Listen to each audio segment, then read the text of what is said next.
and we need immigrants in this country. Forget the fact that the farm, that our vegetables would rot in the ground if they weren't being picked by many immigrants, many illegal immigrants. The fact is that the birth rate in this country is way below replacement level, which means our population is going to start shrinking. And the ratio of people on Social Security and Medicare is going to increase relative to the number of people supporting them. U.S. Representative Gerald Nadler, DNY, will not seek re-election next year, according to media reports. The move will mark the end of Nadler's 34 years in Congress, where he has been a leading liberal voice on a range of issues.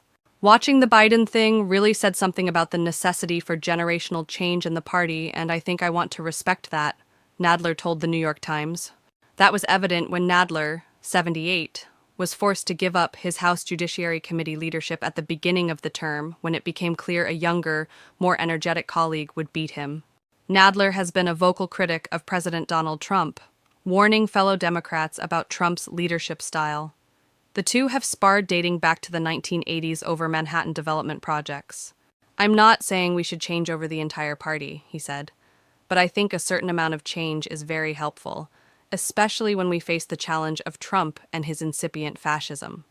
He ultimately succeeded in steering articles of impeachment through his committee in 2019. Nadler didn't discuss who could potentially succeed him, saying multiple candidates could run to replace him. So what do you make of this White House decision to not put somebody in there? Impeachment process is worse now than eating turkey for a week after Thanksgiving. I mean, how many ways can you cook this bird? Today, if the vote occurred in the Senate, it would be bipartisan against removal of the president. Joe Manchin would vote with Republicans not to remove him. There is not the evidence to impeach the president. Marianne? I think this is the continuation of the Intelligence Committee hearings. Intelligence Committee looked at the national security implications. Now we're going to look at the crimes that will become the articles of impeachment. Soliciting aid from a foreign government for an election is a crime. Withholding military aid that Congress had already appropriated, that's a crime. Put those two things together, that's a bribe, and add in for good measure contempt of Congress because you obstructed every subpoena. That's what we're going to hear. But here they're going to let Republicans call up a witness. The Democrats will be able to have 3, to the Republicans 1. Doug Collins hinted this morning that maybe they'll allow them another witness. But he was talking so fast you couldn't exactly tell what he was trying to say. Look. Hey, there's nothing wrong with fast talkers. You got to move the inventory. You got to bring the gavel down. Look.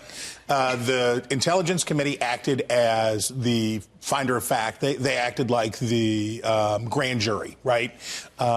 We didn't have a special counsel investigation here, so they went and made the case, right? So they went and made the case. Some of it behind closed doors, made the case. This is now where you go to the normal phase. This should be the more normal phase. 3-1 wouldn't be totally out of whack. That wouldn't be completely at odds with things. That might be okay. The question is Jerry Nadler ready for this? Because this is going to be a total goat roping. This is going to be the Republicans on this thing, led by Collins, with Matt Gaetz, Louis Gohmert. They have the all-star Wreck-It Ralph. Like, they're going to be coming in to blow this thing up from the beginning. Well, Can Nadler keep his cool? But a person familiar with his thinking told The Times that Nadler planned to support Micah Lasher, who represents parts of the Upper West Side in the New York State Assembly, should he run. In speaking with The Times, Nadler said he was confident of the Democrats' chances of taking back control of the House next year. Then you can cut the reign of terror in half, he said. In a post on X, New York City mayoral candidate Zohran Mamdani praised Nadler as a champion of progressivism. For more than 30 years, when New Yorkers needed a champion, we have turned to Jerry Nadler, and he has delivered for us time and again, the post states. Few leaders can claim to have made such an impact on the fabric of our city. Congress will be worse off without his leadership, but our democracy will be better for the selflessness that has defined a legendary career, he added. In a statement, House Minority Leader Hakeem Jeffries, DNY, called Nadler a relentless fighter for justice, civil rights and liberties, and the fundamental promise of equality for all. After the attacks of September 11, 2001, he spent years fighting for the care and support that New York City and his constituents needed to begin to rebuild and heal, said Jeffries.